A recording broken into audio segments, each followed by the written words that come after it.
Buen día, me llamo Ornella Mutarello y el día de hoy, junto a mi compañera Melissa Navarro, les vamos a presentar el caso clínico de asfixia perinatal. Este es nuestro recorrido temático. En esta presentación expondremos el caso clínico, definiremos la asfixia perinatal y describiremos el proceso de atención en matronería, la valoración, planificación, preparación, ejecución, evaluación y seguimiento. En la ejecución específicamente hablaremos sobre la reanimación neonatal y los medicamentos que se utilizan en ella. Finalmente, y a modo de conclusión, puntuaremos el rol de la matrona. El caso clínico trata sobre Carolina, quien ingresa a la sala de prepartos del Hospital de Quillota para una inducción de trabajo de parto. Carolina tiene 19 años y cursa su primera gestación. Está acompañada de su pareja Rodrigo, quien está terminando cuarto medio. Carolina vive junto a su madre y dos hermanos en una zona urbana de Quillota. Al ingreso a sala de prepartos, Carolina se encuentra intranquila y con muchas dudas. El diagnóstico de ingreso es G1-P0, embarazo de 41 semanas. Se realiza una ecografía al ingreso en la cual se observa el líquido amniótico disminuido y el feto creciendo en percentil 10, por lo que se deja con monitorización continua. Durante el trabajo de parto se observa un registro con desaceleraciones variables. Al avanzar la dilatación, Carolina pasa a la sala de partos con un expulsivo prolongado y bradicardia fetal, por lo que se decide realizar forceps. Nace un recién nacido de sexo masculino, cianótico, sin esfuerzo respiratorio y sin responder a los estímulos. Su Apgar al minuto fue de 1 y a los 5 de 3, así que se traslada con rapidez a la sala de recién nacido inmediato. Se inicia con reanimación, pero al minuto de vida aún presenta frecuencia cardíaca menor a 100 y continúa sin tener esfuerzo respiratorio. Se sigue con los pasos de reanimación hasta llegar a la administración de adrenalina, que son 2 dosis. Bueno, primero vamos a comenzar definiendo qué es la asfixia perinatal o vamos a recordar en qué consiste este cuadro. Bueno, la asfixia perinatal, como sabemos, corresponde al síndrome clínico, donde vamos a tener un evento injuriante que la mayor parte de las veces ocurre durante el trabajo de parto, por ejemplo, cuando tenemos un desprendimiento de placenta, y esto va a generar una alteración del intercambio gaseoso o una interrupción del flujo placentario. Recordemos que en la etapa fetal quien está a cargo de todo lo que tiene que ver con la función respiratoria del feto es la placenta, no los pulmones. Entonces, si nosotros nos encontramos con una alteración del intercambio gaseoso o del flujo de sangre oxigenada que va desde la madre, atraviesa la placenta y llega a través de la vena umbilical hasta el feto, vamos a encontrar entonces un cuadro de hipoxemia, que en el fondo es lo mismo que decir que eh, está ingresando menos oxígeno o le está llegando menos oxígeno a este feto. Vamos a tener una disminución de la presión parcial de oxígeno y esto va a significar que va a llegar menos oxígeno a nutrir los distintos tejidos del resto de los órganos de este feto, generando la hipoxia o lo que se conoce como isquemia tisular. Ahora, si esto se mantiene en el tiempo, si esta hipoxia o esta disminución en la perfusión de oxígeno hacia el resto de los sistemas orgánicos que tiene este feto, se va a comenzar a ver afectada la funcionalidad de estos órganos.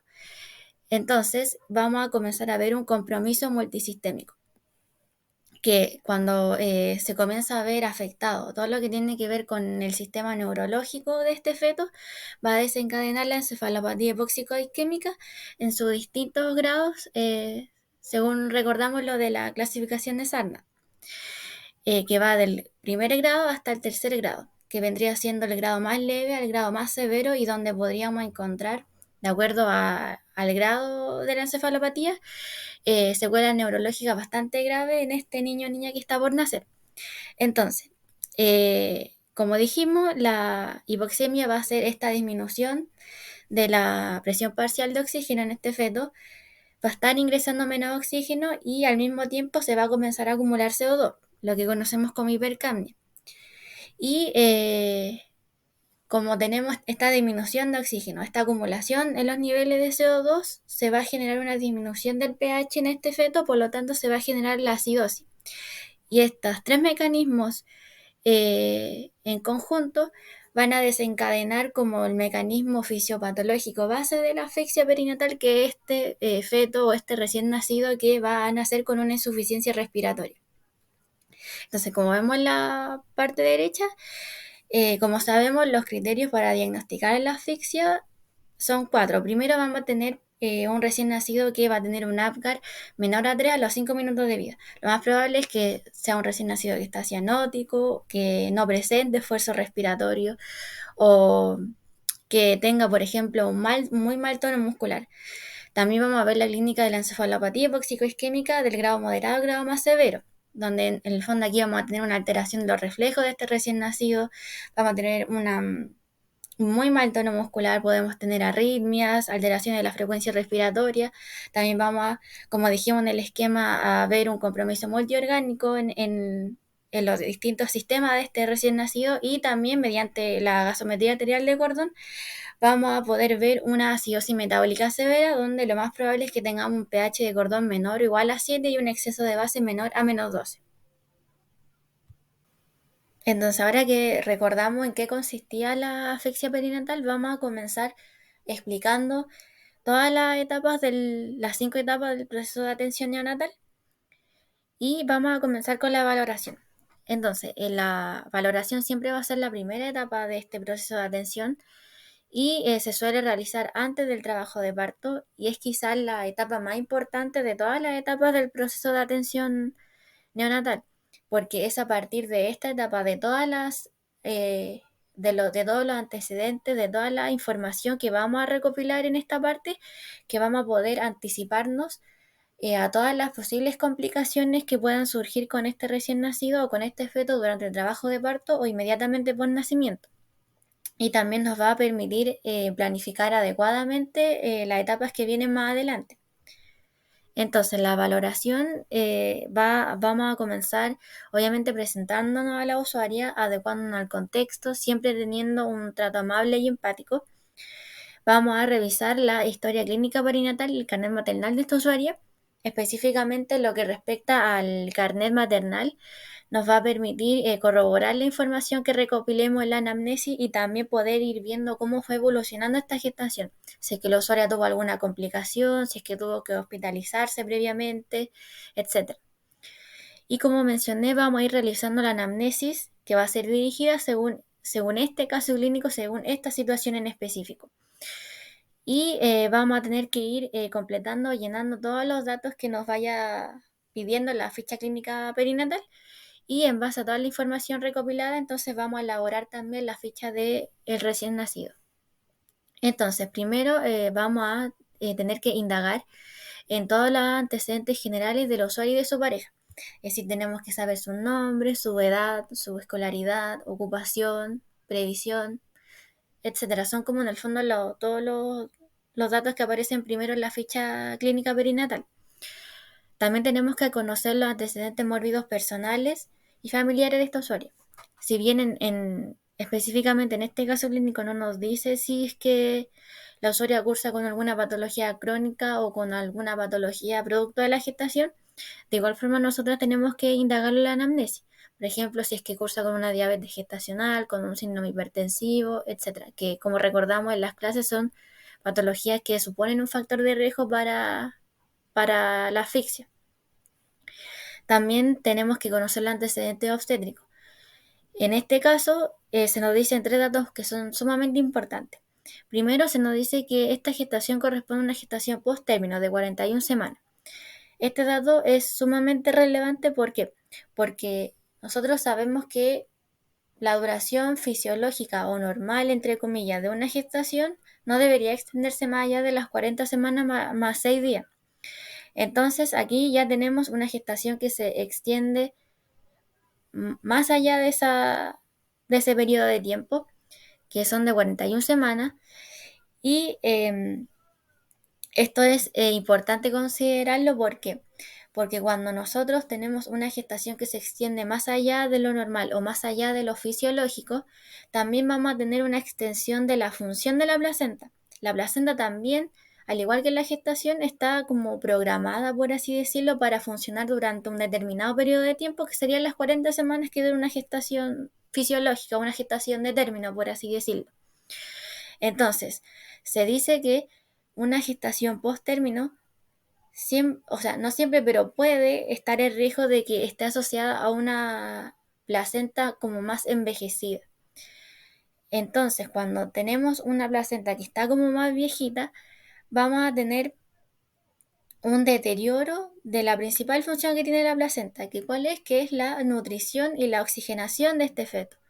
Entonces, tenemos en este caso una gestación post-término, probablemente esté asociado a un envejecimiento placentario y esto probablemente va a traer como consecuencia un deterioro en lo que es la oxigenación hacia este feto y vamos a tener un mayor riesgo entonces de una mortalidad fetal o neonatal, que se ha visto que casi un tercio de las muertes de los fetos, de los recién nacidos, que son producto de una gestación prolongada, como en este caso, por ejemplo, casi un tercio de esas muertes se debe a una asfixia intrauterina. Por esto mismo que dijimos que vamos a tener una placenta que va a estar más envejecida y por lo tanto vamos a tener un deterioro en su funcionalidad. También se nos dice que a esta usuaria se le realizó una ecografía en donde se encontró una disminución del líquido amniótico. Esto también es importante considerarlo. ¿Por qué? Porque cuando tenemos líquido amniótico disminuido, también podríamos tener una alteración en la función de la placenta, que puede generar este posible oligohidroamnio. Por lo tanto, si tenemos menos volumen de líquido amniótico dentro del útero, hay mayor riesgo de otro tipo de complicaciones, que en este caso en específico sería una compresión o un prolapso de cordón umbilical, porque al haber menos líquido, el cordón el cordón y el feto van a estar como menos flotantes, por así decirlo.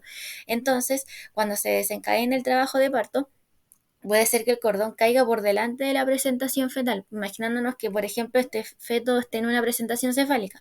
El cordón cae o queda por delante de la cabeza del feto y cuando llegue la fase del expulsivo y este feto comience a descender, la cabeza comienza a descender y tiene el cordón por delante, la cabeza lo que va a hacer va a tender a comprimir o a aplastar este cordón umbilical, lo cual va a hacer que se corte el flujo de sangre con oxígeno que va hacia este feto, porque recordemos que la placenta sigue funcionando.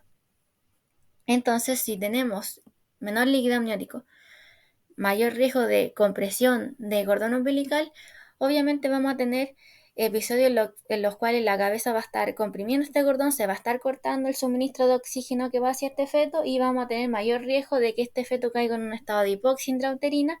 Por lo tanto, podríamos tener mayor riesgo de un deterioro de la unidad fetoplacentaria, que recordemos que tiene que ver con la nutrición y oxigenación del feto, y si es que esto no se corrige a tiempo o no se pesquisa tempranamente, finalmente podría desencadenar la muerte de este feto o la muerte neonatal. También se nos dice que este feto está creciendo justo en el percentil 10. Ahora, solamente con este dato no podemos afirmar que se trata de una restricción de crecimiento. De igual forma, tenemos que tener mucho cuidado porque ya no está diciendo que el líquido amniótico está disminuido. Entonces, si sumamos uno más uno, podría estar asociado eventualmente también a una alteración en la función de la placenta. También durante el trabajo de parto se observó la presencia en el registro, en el monitoreo fetal intraparto, se observó la presencia de desaceleraciones variables. Esto también es importante relacionarlo con los datos que se nos entregan anteriormente. ¿Por qué? Porque las desaceleraciones variables son caídas abruptas de los latidos del feto, de la frecuencia cardíaca fetal basal. Y este tipo de desaceleración en particular, las variables, se asocian mucho a compresiones del cordón. Entonces aquí podemos hacer la relación entre los antecedentes obstétricos y las complicaciones o las eventualidades que surgieron durante el trabajo de parto. También durante el parto se nos indica que hubo bradicardia fetal, que probablemente esta bradicardia se deba a que este feto ya venía con un estado de hipoxia intrauterina y de acidemia. Y también se dice que el expulsivo fue prolongado y el parto se resolvió mediante uso de forceps. Esto último también es súper importante porque se ha visto que el uso de forceps en fetos o en recién nacidos que ya vienen en un estado de hipoxia intrauterina o que ya vienen con algún grado de depresión cardiorrespiratoria es un factor sumamente agravante al cuadro. ¿Por qué? Porque aquí en el fondo las valvas que se colocan para tomar, por así decirlo, la presentación, la cabeza del feto, la fuerza mecánica ejercida con las valvas del forceps puede generar un aumento excesivo de la presión intracraneal en este feto. Entonces, si ya tenemos un feto que viene, por ejemplo, asfixiado, que ya tiene problemas con la presión intracraneal, que probablemente ya está teniendo problemas con todo lo que tiene que ver con el flujo vascular cerebral. Aparte de esto, le agregamos un forceps que aumenta todavía más esta presión intracraneal y por lo tanto disminuye aún más la frecuencia vascular cerebral. Obviamente vamos a tener un elemento agravante de este cuadro asfíxico y en el fondo vamos a tener un recién nacido como el que se recibió finalmente, como se dice el último punto. Tuvimos un recién nacido cianótico, sin esfuerzo respiratorio, tampoco que tenía respuesta a estímulos, con un Apgar de 1 y 3. Entonces aquí en el fondo tuvimos un montón de factores de riesgo que, que finalmente desencadenaron o tuvieron como consecuencia un recién nacido que nació en estas condiciones. Entonces aquí en resumen lo que tenemos que hacer en la parte de la valoración es tomar los antecedentes más relevantes que nos entrega el caso clínico y poder hacer la relación de estos antecedentes con la aparición o el desarrollo de esta patología en el recién nacido. En la planificación lo primero que debemos hacer es recordar que vamos a estar tratando con un recién nacido de alto riesgo. Entonces, cada acción que tomemos y cada cosa que estemos preparando debe ser enfocada en esta característica. Vamos a coordinar con el equipo de recién nacido inmediato, que es la matrona de preparto y parto, la matrona y el médico de neonatología y el médico y la TENS de recién nacido inmediato. Vamos a gestionar también un grupo en la UCI neonatal y vamos a coordinar con el laboratorio para el resultado de los exámenes, ya que principalmente nos interesa conocer la gasometría.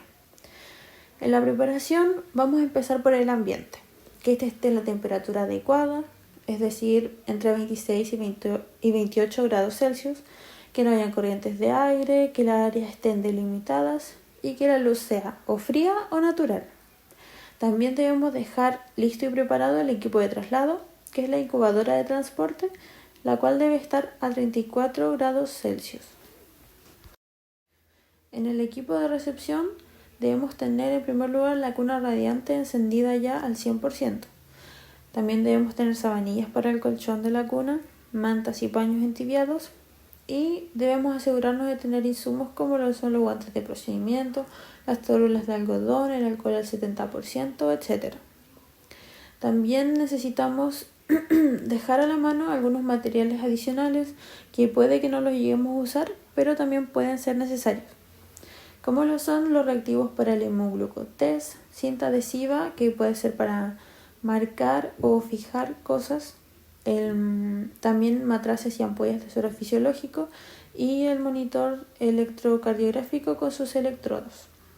Por último tenemos el kit de vestimenta de pabellón con el cual nosotros debemos vestirnos, que se compone de guantes, gorro, mascarilla y bata delantal estéril. Respecto a la preparación del equipo de aspiración, primero tenemos que recordar que la aspiración de secreciones no es un procedimiento que se realice rutinariamente, sino que solamente se tiene que realizar cuando tengamos que despejar vías aéreas que están obstruidas, por lo tanto solamente se realiza en caso de emergencia. Entonces, para los materiales que vamos a requerir para la aspiración, primero tenemos que verificar la funcionalidad de la red de vacío y regular la presión de aspiración que debe quedar entre 80 y 100 milímetros de mercurio. También tenemos que revisar la silicona de conexión y el frasco de aspiración. También tenemos que utilizar una sonda de aspiración que para este caso en específico, según la estimación de peso fetal que nosotros hicimos, que tenemos un feto con un peso estimado de 3 kilogramos aproximadamente y con una edad gestacional de 41 semanas, vamos a utilizar una sonda de aspiración número 8.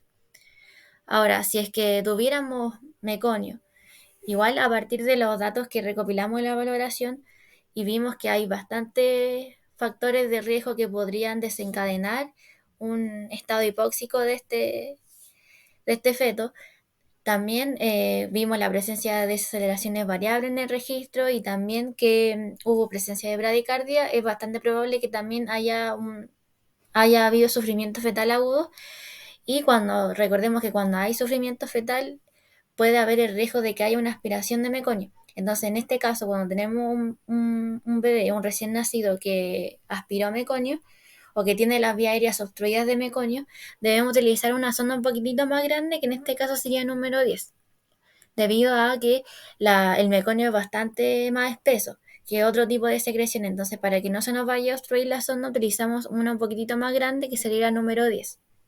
También tenemos que utilizar guantes de procedimiento y tener una ampolla de agua destilada para poder verificar la permeabilidad de la sonda. Ahí en la imagen izquierda vemos todo el equipo, el circuito de aspiración, y en la imagen derecha podemos ver una sonda de aspiración. También respecto a la preparación de los materiales para la gasometría arterial de Gordon, que este procedimiento es esencial para poder diagnosticar o diferenciar una depresión cardiorrespiratoria neonatal de una asfixia perinatal. Vamos a tener que tener preparados guantes de procedimiento, una jeringa de tuberculina desechable con heparina, una aguja de 25G, tapa roja o red cap. Importante tener una caja de transporte cerrada con sus unidades refrigerantes respectivas. Importante mantener la cadena de frío de estas muestras entre 2 a 8 grados Celsius, el tubo para recolectar las muestras, y aquí es importante saber que el único anticoagulante que se acepta para utilizar en una gasometría arterial de Gordon es la heparina. Para la preparación del equipo de reanimación también es súper importante siempre, para todo recién nacido, tener preparado todos los materiales para realizar las maniobras de reanimación, ya que si bien en este caso clínico en particular teníamos varios factores de riesgo que aumentaban la probabilidad de que este recién nacido iba a requerir de maniobras de reanimación. De igual forma, para un recién nacido sin ningún factor de riesgo, también es necesario estar preparados para cualquier complicación y que eventualmente requiriera de que se le realizara reanimación. Entonces, para la ventilación a presión positiva, el paso B de la reanimación, primero tenemos que verificar el funcionamiento de la red central de oxígeno y aire. También tenemos que verificar y calibrar los dispositivos que se utilizan durante la ventilación. Por una parte vamos a tener el reanimador de Piezenteo o Neopuff, como se le conoce, cuyas presiones deben estar reguladas previos a la reanimación. No las podemos regular ahí cuando estemos haciendo las maniobras como tal, sino que tienen que estar anteriormente listas las presiones adecuadamente reguladas. Aquí la PIM, por ejemplo, debiese estar en 20 centímetros de agua y la PIP en 5 centímetros de agua. Y ahí en el caso de la PIP, en la reanimación, durante la reanimación se puede ir ajustando de acuerdo a la necesidad, pero estas presiones deberían estar reguladas de esta forma antes de todo ese procedimiento. También vamos a tener la bolsa autoinflable o el AMBU, que aquí va a depender si es que está conectada a una red de oxígeno o si no está conectada a una red de oxígeno. En caso de que no esté conectada a una fuente de aire y oxígeno, aquí la FiO2 que se puede administrar con la bolsa autoinflable es la que se obtiene del oxígeno ambiental, que va a ser una FiO2 de un 21%. Ahora, si está conectada a una fuente de oxígeno al 100%, la FiO2 va a ser mucho más alta, pero va a depender si es que esta tiene reservorio o no tiene reservorio. Si no tiene reservorio, entonces la FiO2 que se puede administrar va a oscilar entre 40 y 60%, y si tiene un reservorio adosado va a oscilar entre 90 a un 100%. Y también tenemos que contar con mascarillas faciales para la ventilación, que en este caso, en específico, de acuerdo a la edad gestacional y a la estimación de peso que nosotros hicimos de este recién nacido, vamos a utilizar una mascarilla mediana. En el caso de la mascarilla para la ventilación es sumamente importante poder utilizar una mascarilla del tamaño adecuado para cada recién nacido, porque todos los recién nacidos van a ser de distinto tamaño. Entonces, aquí es importante adecuar el tamaño de la mascarilla al tamaño del recién nacido, de modo que esta no le quede ni demasiado apretada ni tampoco le quede demasiado grande, porque si no, si tenemos problemas con el tamaño de la mascarilla, no vamos a poder realizar una ventilación efectiva.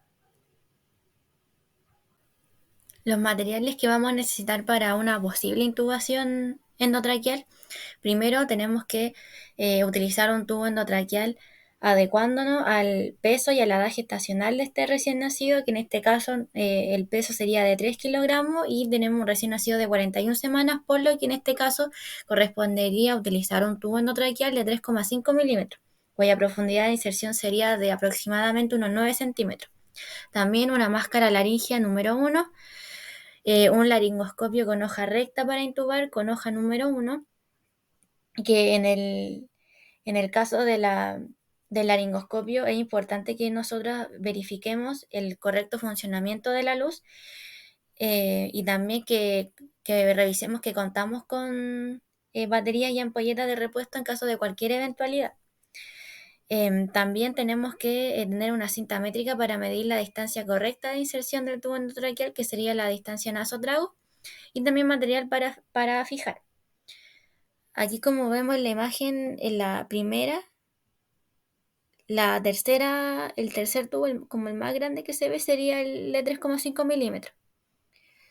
El, el laringoscopio, que sería el de la imagen C, la tercera imagen, como ese que se ve de tono como plateado, y la hoja para intubar, las que se ven a un costado. En cuanto a los materiales para la administración de oxígeno, vamos a requerir de un macroflujómetro para dosificar aire y oxígeno, fijado en 10 litros por minuto. Vamos a requerir de un mezclador de aire y oxígeno o blender, donde vamos a tener que administrar una FiO2 exacta de 21 a un 100%. También un humidificador a 44 miligramos por litro con una humedad de 40-80%, que en promedio debería estar en un 60%. Un oxímetro de pulso, monitor multiparámetros para medir, importante, la saturación de oxígeno preductal y que el oxígeno esté a una temperatura de unos 37 grados Celsius. Los medicamentos que podemos llegar a utilizar en la reanimación son la adrenalina y los expansores de volumen. Para preparar la adrenalina vamos a necesitar una ampolla de 1 mg/ml, suero fisiológico para la dilución, jeringa de 1,5 y 10 ml, llave de 3 pasos, material para etiquetar y un catéter umbilical 5 French.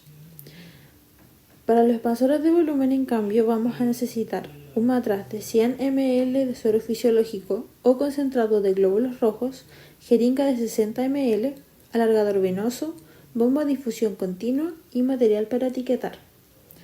Por último, los materiales para la instalación del catéter umbilical, que por cierto son con técnica estéril, vamos a necesitar el kit de cateterización, en el cual se encuentra un riñón estéril, pinza anatómica y mosquito, cordonete, gasas, tijeras o bisturí y copela, solución antiséptica, llave de 3 pasos y una jeringa cargada de 5 ml con suero fisiológico para cebar esta vía.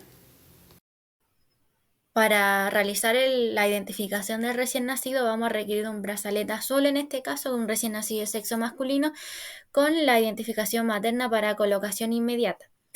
Respecto a los insumos para el control de signos vitales de este recién nacido, vamos a requerir de un fonendoscopio, de un termómetro digital y de un reloj mural con segundero.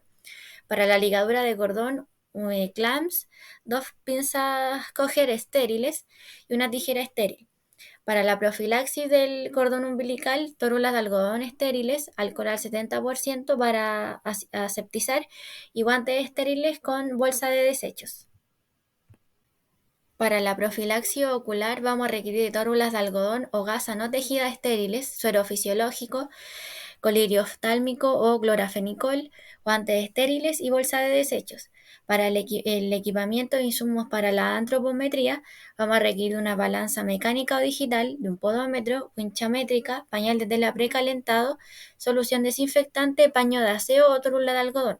Para la profilaxis hemorrágica, tórulas de algodón estériles, alcohol al 70%, jeringa de tuberculina, ampolla de fitomenadiona de 1 miligramo, jeringa de 1 a 3 cc, aguja 25 o 27G para administrar la fitomenadiona y guante de procedimiento, bolsa de desechos y caja de cortopunzante.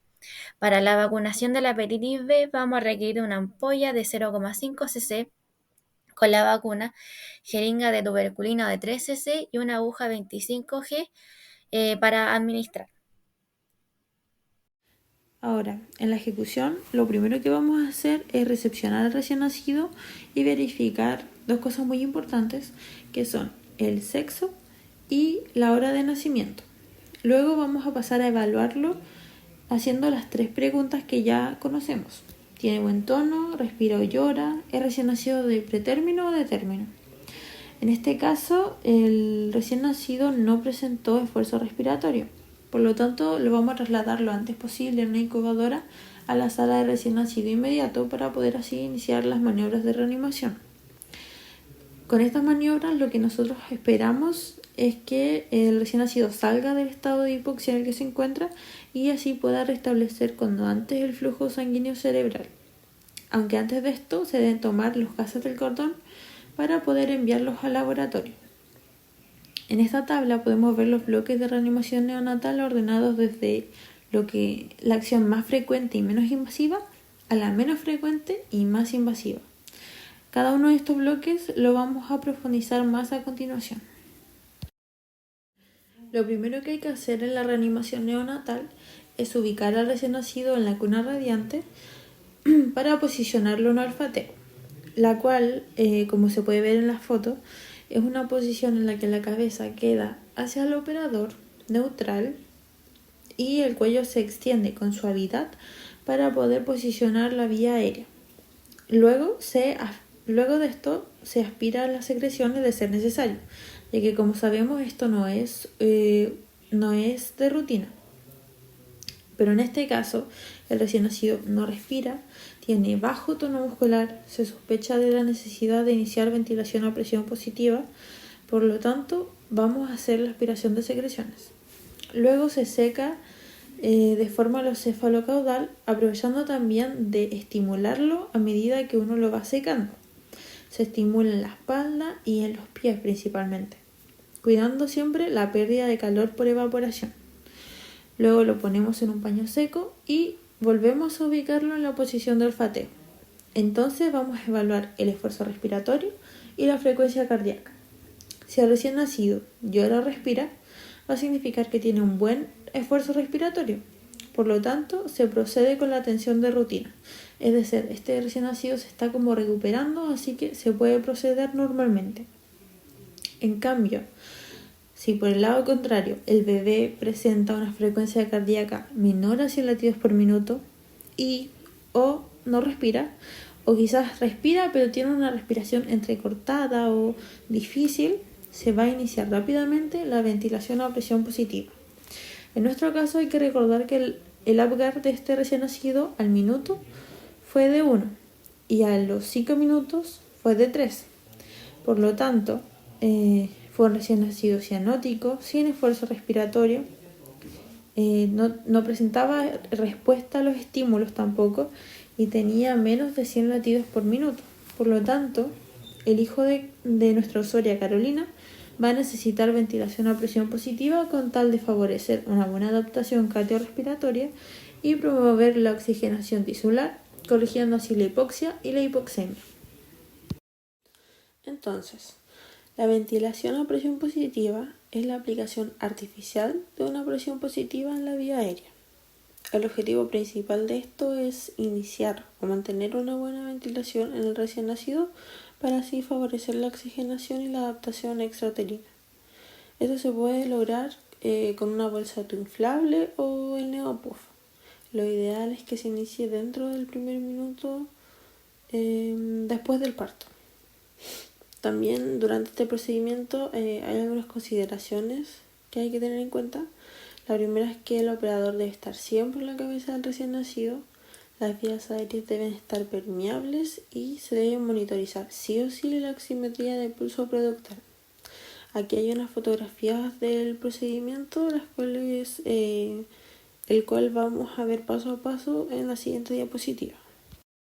Bueno, el primer paso es reposicionar al recién nacido en olfateo y despejar las vías aéreas si es necesario. Luego vamos a ubicar la mascarilla en el rostro del recién nacido desde el mentón hacia la nariz, cubriendo toda esta área. Es importante que la mascarilla sea del tamaño adecuado, ya que si es demasiado grande puede terminar generando algún tipo de daño en la piel. Si es demasiado pequeña puede que no se logre el sello hermético que necesitamos para que la ventilación sea efectiva. Entonces este es un punto muy vital a la hora de preparar, es elegir la mascarilla correcta.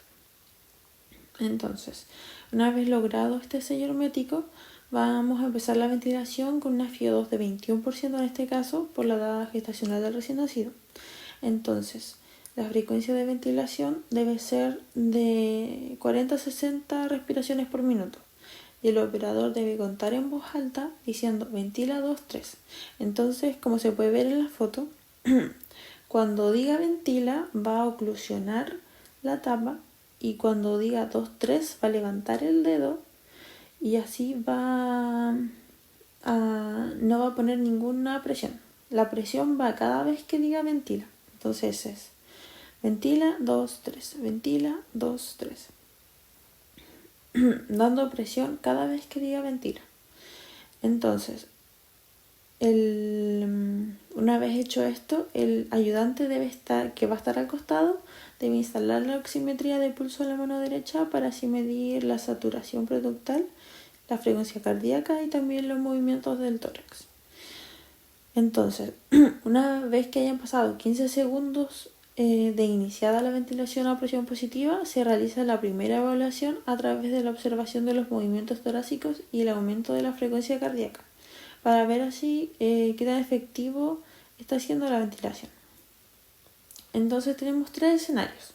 Los 2 primeros son si la frecuencia cardíaca se incrementa o si la frecuencia cardíaca no aumenta, pero si hay movimientos rítmicos del tórax en el recién nacido. El ayudante debe decirlo en voz alta y el operador va a continuar por otros 15 segundos con la ventilación a presión positiva para así completar 30 segundos de ventilación a presión positiva efectiva. Entonces, si al finalizar estos 30 segundos la frecuencia cardíaca es mayor o igual a 100 latidos por minuto, se va a considerar la ventilación a presión positiva como exitosa.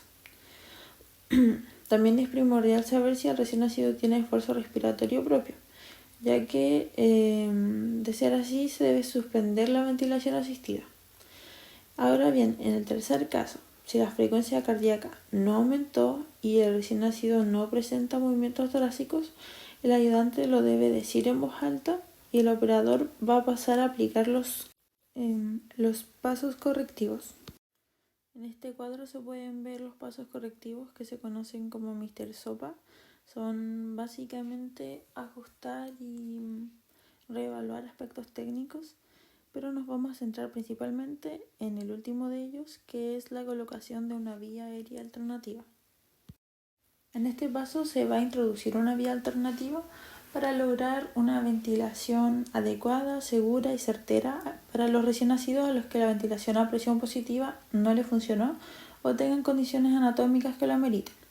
Se recomienda su uso especialmente en caso de que se requieran compresiones torácicas, ya que el uso del tubo endotraqueal va a permitir una coordinación más efectiva entre la ventilación a presión positiva y las compresiones, mejorando la eficacia de ambas técnicas. También se recomienda en el caso de que se tenga una hernia diafragmática, se debe administrar surfactante o para despejar la vía aérea de secreciones espesas. Aquí podemos ver el paso a paso del procedimiento. Primero se prepara el laringoscopio seleccionando la hoja correcta y probándola, que la luz funcione, que sea blanca, constante, brillante. Se prepara la red de succión también, verificando el funcionamiento del equipo de aspiración, que esté entre 80 y 100 milímetros de mercurio de presión. También es importante recordar que puede ser necesario despejar las secreciones de la boca y nariz del recién nacido. Se debe preparar el tubo endotraqueal del tamaño adecuado, en este caso es de 3.5 milímetros. Hay que verificar también el funcionamiento del dispositivo de reanimación, revisar la conexión a redes de gases y que la mascarilla esté acorde al recién nacido. Vamos a preparar los materiales para la fijación y esto usualmente se estandariza según el centro en el que se esté. Y luego se toma posición para empezar ya con la reanimación según el rol. Como matronas de recién nacido inmediato, nuestro rol va a ser de ayudante, por lo que vamos a estar a un lado del recién nacido mientras el encargado o encargada estará la cabeza ubicando la vía en, en tráquea. Entonces, el recién nacido debe quedar a la altura del abdomen o de la parte inferior del pecho según le acomode más al operador, y se vuelve a poner al recién nacido en posición de olfateo y se manipula el laringoscopio. Para confirmar que el tubo efectivamente está en tráquea, se puede evaluar la exhalación de CO2 y el incremento de la frecuencia cardíaca. Este es un procedimiento muy corto y debe ser muy preciso. Entonces el trabajo en equipo es totalmente vital y la coordinación es muy importante. A continuación podemos ver un punteo de lo que es el rol de la matrona durante la instalación de la vía aérea. Lo primero que nosotros debemos hacer es verificar el sistema de aspiración, que funcione, que esté en las medidas correctas, seleccionar el tubo endotraqueal adecuado según edad gestacional o peso, conectar la hoja del laringoscopio, probarlo, dejarlo preparado, comunicarnos efectivamente con el operador del método a usar para asegurar profundidad.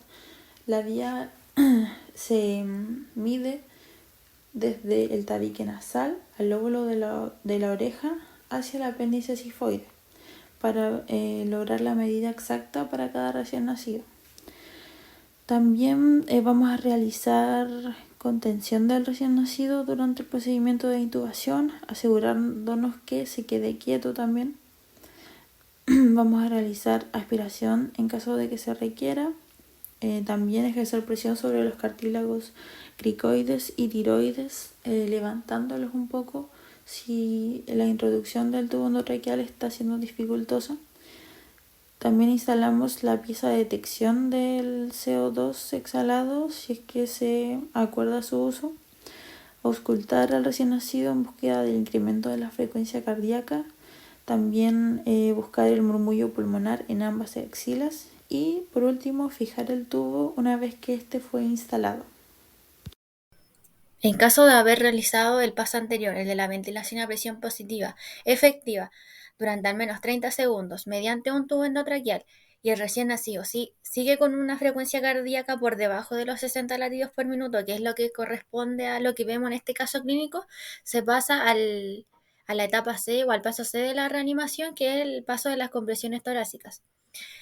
Este paso, que es más invasivo que el paso de la ventilación a presión positiva, consiste en la aplicación de compresiones manuales rítmicas sobre el esternón de este recién nacido, con el objetivo de comprimir el corazón contra la columna y de ese modo favorecer o impulsar el bombeo de la sangre desde el corazón hacia el resto de los órganos vitales.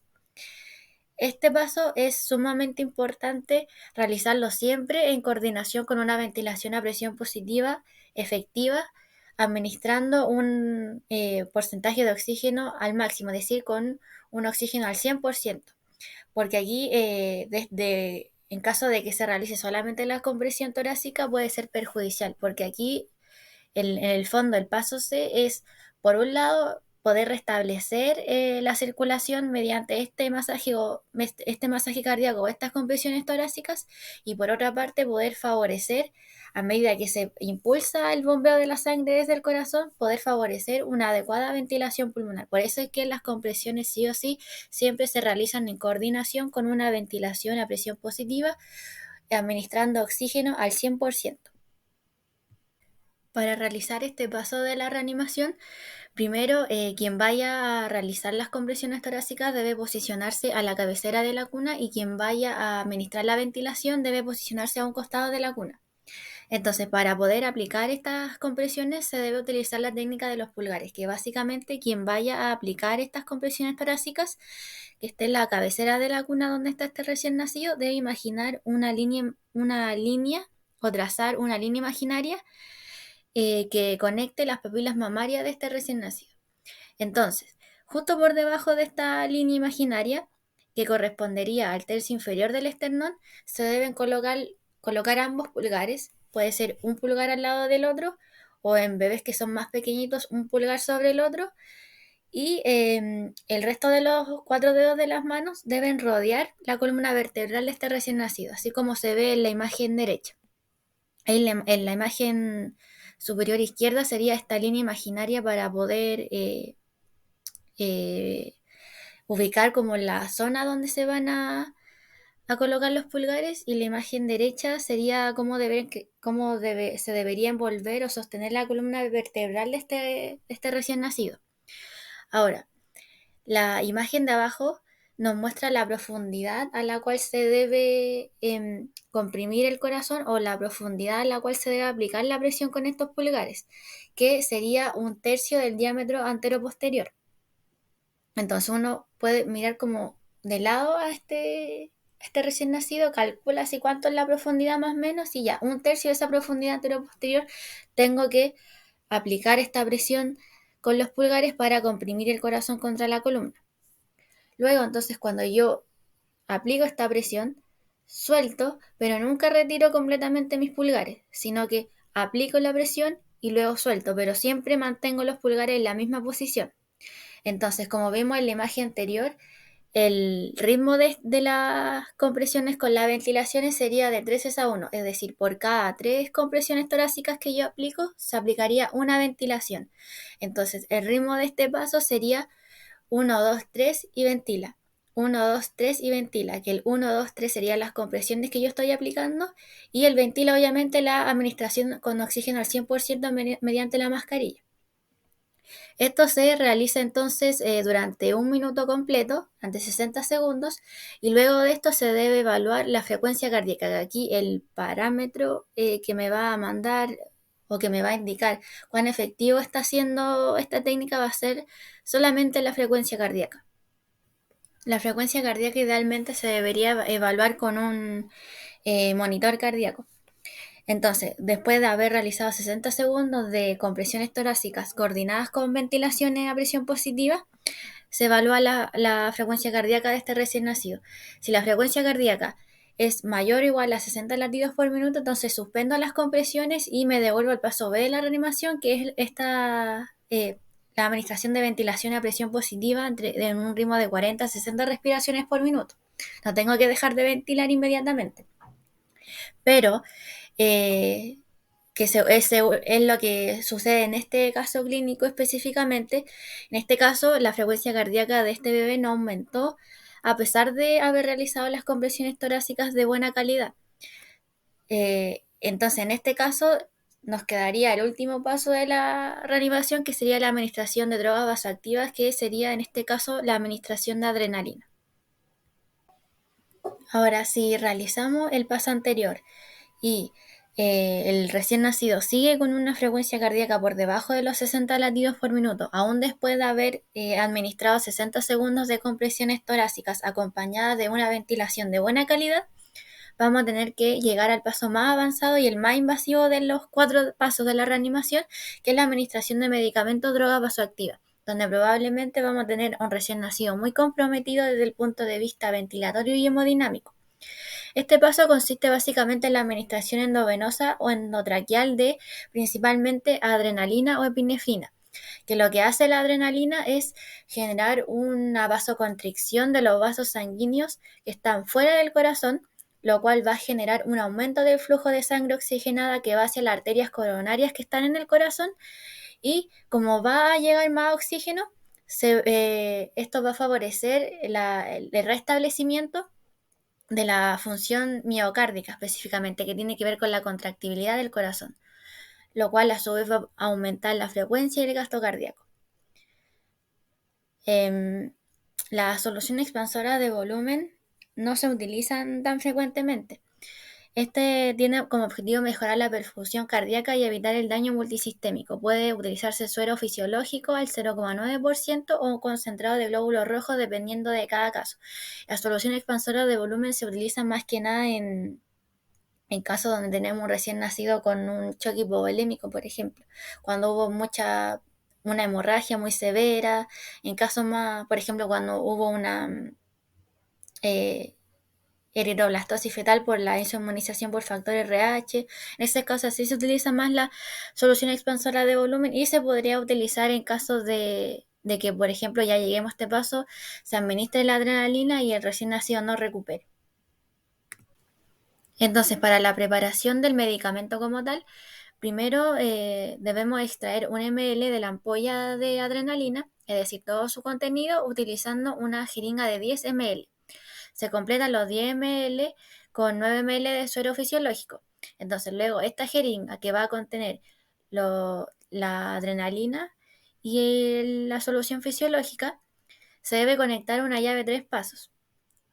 Y a su vez, a esta llave 3 pasos, en las otras dos como vías que le quedan, por así decirlo, dependiendo de la vía de administración que vamos a utilizar, ya sea endovenosa o endotraqueal, se debe ocupar una jeringa de 1 ml en caso de que vayamos a administrar el medicamento por vía endovenosa, Por último, o y a modo una de jeringa de conclusión, 5 ml en caso de vamos que a vayamos a revisar el rol administrar de la matrona, en este caso en la específico. adrenalina por vía Para endotraqueal. empezar, debemos realizar la Entonces, atención del recién dependiendo nacido según las etapas de del la vía de proceso de administración, atención. debemos rotular cada También es deber jeringa con el nuestro nombre evaluar la del condición del medicamento y la recién vía. nacido al nacer, haciendo énfasis en las preguntas Entonces, de buen tono, respira las y vías de llora, recién administración nacido en de las cuales se pretérmino a término. puede administrar También debemos la tomar los adrenalina gacetes y puede ser por cordón, vía endovenosa, que es la colaborar vía con la predilecta. reanimación según nuestro También rol, tenemos la trasladar vía al recién nacido endotraqueal, según los cuidados de que matronería, si bien no permite informar a los una padres y absorción contenerlos, adecuada manteniendo del medicamento, un se trato suele iniciar con empático esta y realizar la evaluación del desempeño y del luego se equipo continúa con y la seguimiento endovenosa, del y caso. la vía intraósea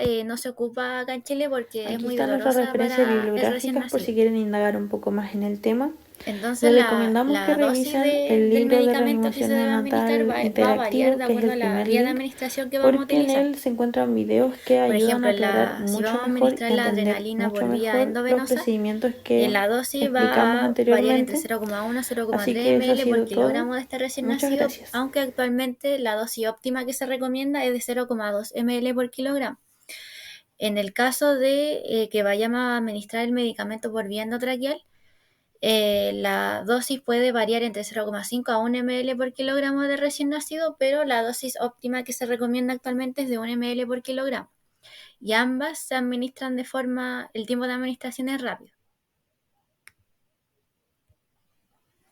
Entonces, una vez que se administra la adrenalina por vía endovenosa, que como ya dijimos, la dosis óptima es de 0,2 miligramos por kilogramo de este recién nacido, cuya la solución madre es la solución que está en la jeringa de 10 ml, que contiene en el fondo la adrenalina con la solución fisiológica. Esa va a ser la solución madre. Debe estar una concentración de 1 a 10.000.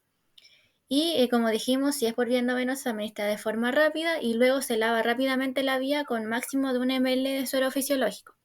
Y también es importante mencionar que la adrenalina puede administrarse por vía endovenosa cada 3 a 5 minutos en caso de que la frecuencia cardíaca no suba o sea menor a los 60 latidos por minuto.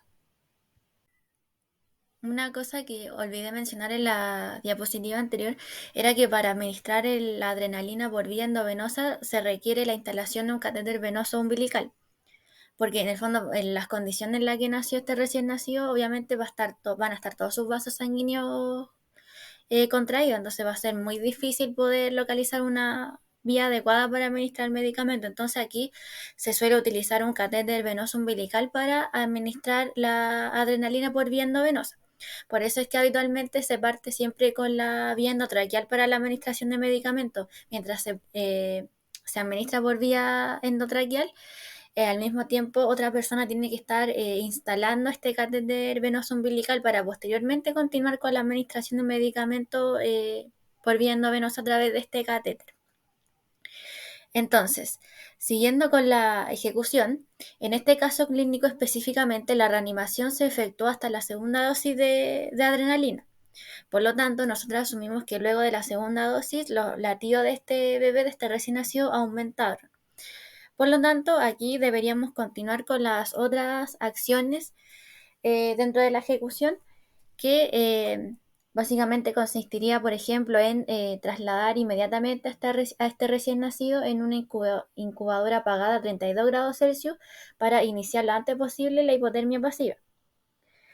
Em, Ahora, si la reanimación fue dificultosa y se consideró que el recién nacido no está respondiendo al tratamiento, presenta signos de encefalopatía y una depresión neonatal de moderada a severa, se recomienda aplicar inmediatamente la hipotermia terapéutica pasiva, que en el fondo es tener a este recién nacido en una cuna radiante apagada para mantener una temperatura entre 33 y 35 grados Celsius con estricto control de la temperatura cada 15 minutos para evitar que nos vayamos al otro extremo ahora de la termorregulación y que este bebé, este recién nacido, caiga en un sobreenfriamiento.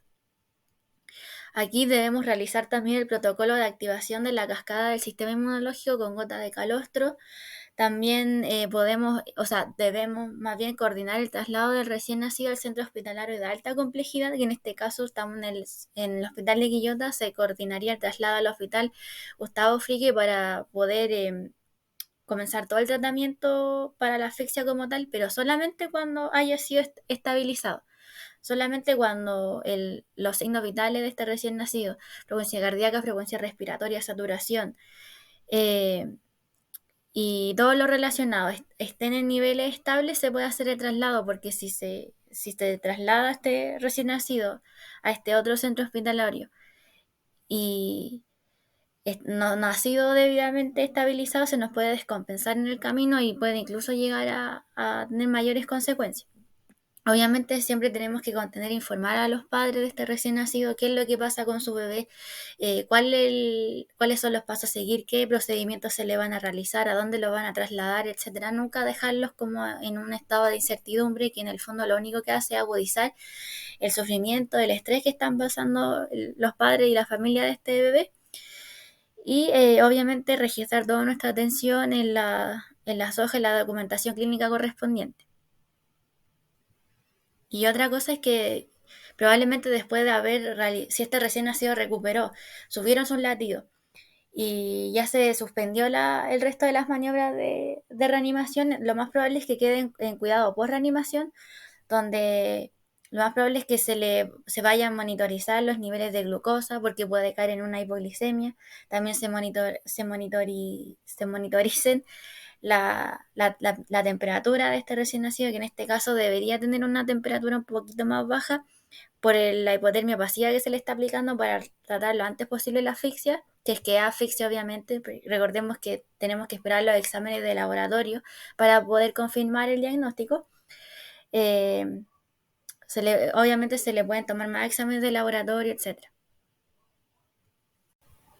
Entonces, el posible diagnóstico pediátrico que se podría establecer con este recién nacido sería un recién nacido de término de 41 semanas, que no tenemos el peso específico que tuvo porque no se le pudo hacer inmediatamente, ya que recordemos que nació en muy malas condiciones. Entonces la antropometría, todos los procedimientos de rutina, la profilaxis de cordón, la de la fitomenadiona, se postergan para más adelante hasta que este recién nacido esté estable.